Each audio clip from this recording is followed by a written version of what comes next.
Hi everyone, we are going to continue reading Runaway Ralph by Beverly Cleary. Let's see what happens to Ralph. The Mountain View Inn? Garth was incredulous. That's over a mile away. You'd never make it. Ralph recalled the long and thrilling downhill ride.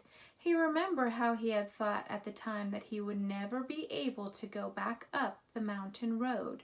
Maybe you're right, he admitted. Of course you wouldn't, said Garth.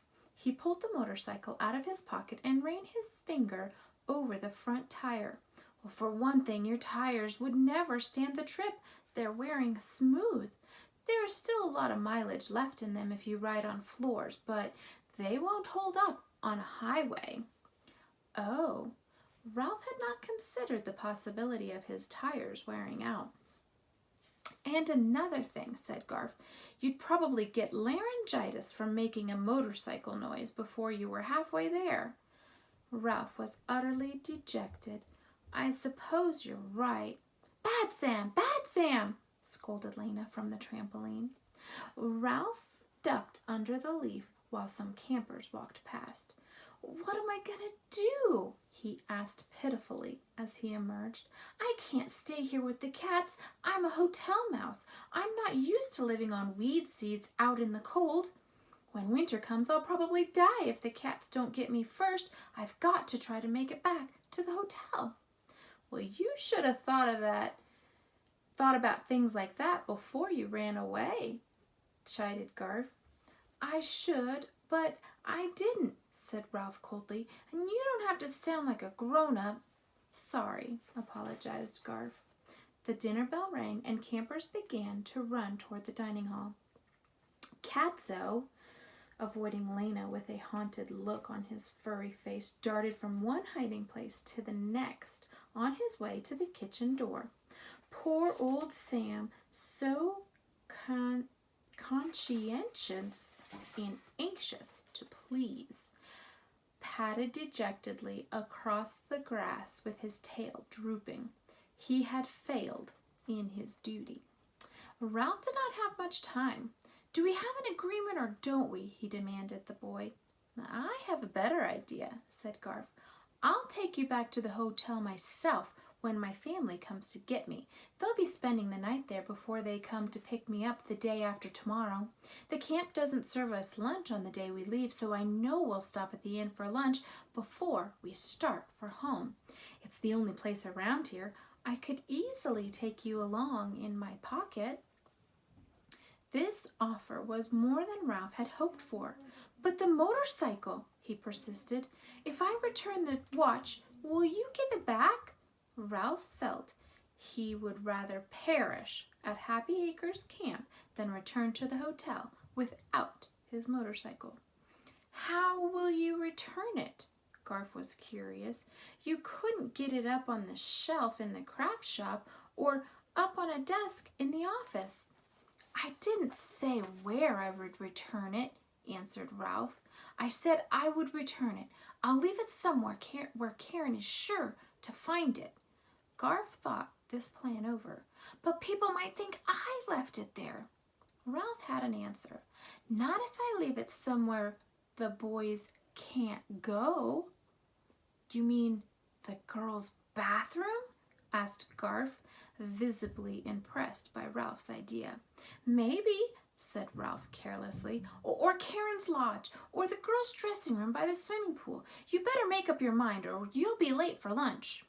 It's a deal, said Garth suddenly. You return the watch by tomorrow and I'll give you back your motorcycle. The next day I'll take you to the inn, but remember, no watch, no motorcycle. It's a deal, agreed Ralph, and you might throw in a peanut butter and jelly sandwich for my dinner. Would you care to shake on it?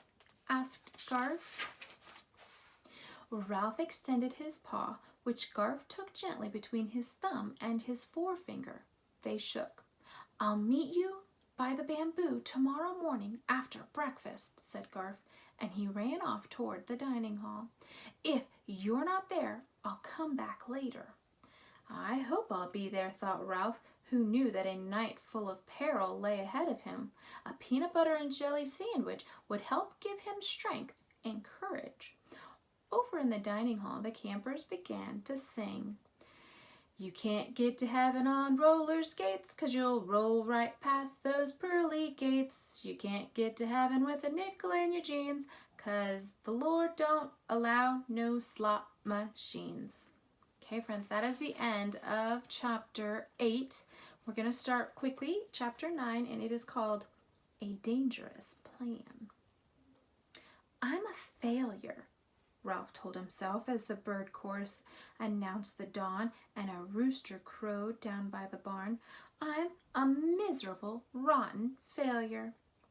Ralph had returned to his perch in the bamboo after a night spent hurrying, scurrying, and worrying. Every building at Happy Acres Camp was built on unknowable, mouse-proof concrete. Every screen door was above a cliff-like concrete step. The watch still lay hidden in the bamboo leaves.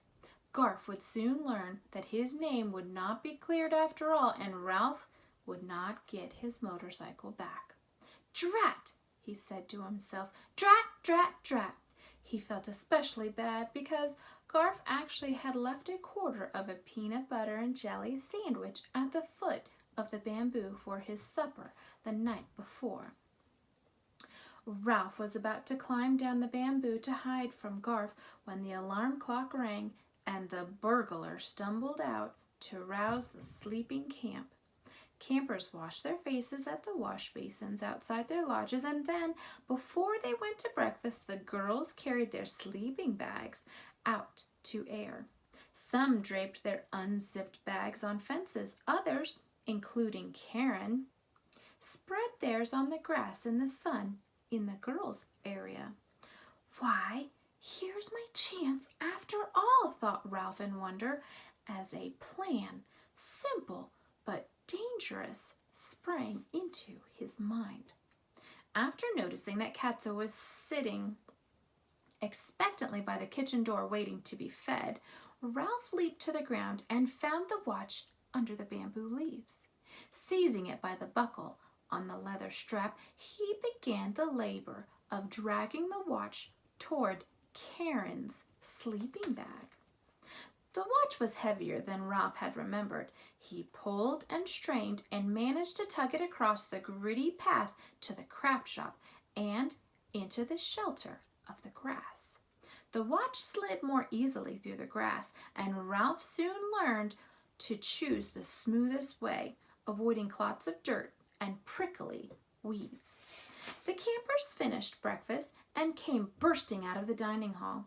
Ralph toiled on, pulling the watch toward Karen's sleeping bag, a fraction of an inch at a time, knowing that Garf must be searching for him by the bamboo.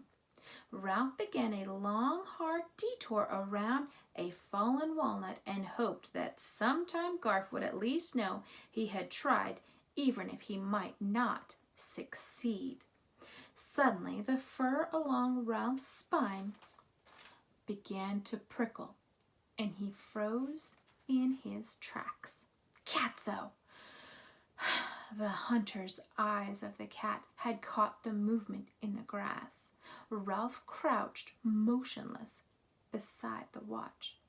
Catso sunk close to the ground, moving so quietly he seemed to flow through the grass. Only the tip of his tail twitched. Ralph knew that trying to run was useless. Running would only make the hunt more interesting for Catso and prolong the misery for Ralph. Catso stopped and waggled his hindquarters experimentally, as if he were trying to find the most efficient position for pouncing. Okay, friends, that's where we're going to end today. We are in the middle of chapter 9 called A Dangerous Plan. Dun, dun, dun! Have a good day, guys. I'll see you later.